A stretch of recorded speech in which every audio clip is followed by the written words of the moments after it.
had a few questions about sewing darts on the testing group for the penguin. Thought I'd make a quick video.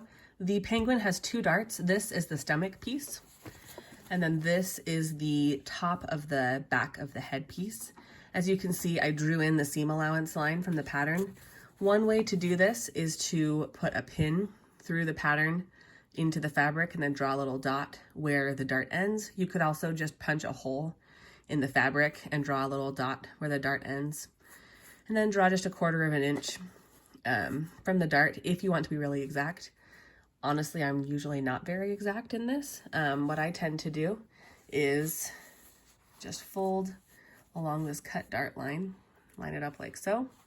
You can put a pin in, but this is short enough that I would just keep it lined up, put it here, and place it against the edge of my sewing foot. And then I just keep 1/4 inch down to this point. So you can see I have my zigzag foot on currently, which will not work. So let me just change that really fast.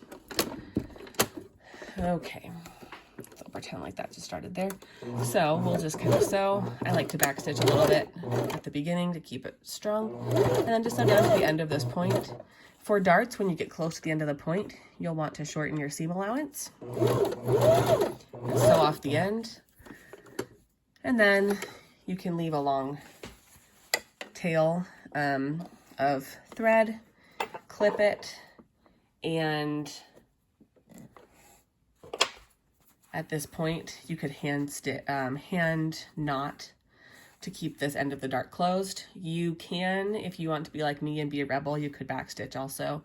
It may make the fabric a little more puckered or a little less clean.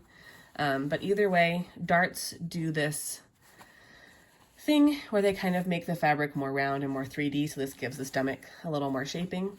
Same with the back of the head. As you can see, the dart cut in the pattern is actually pretty small, but the dart that you sew is pretty big because it's 1/4 of an inch seam allowance and a fairly narrow dart.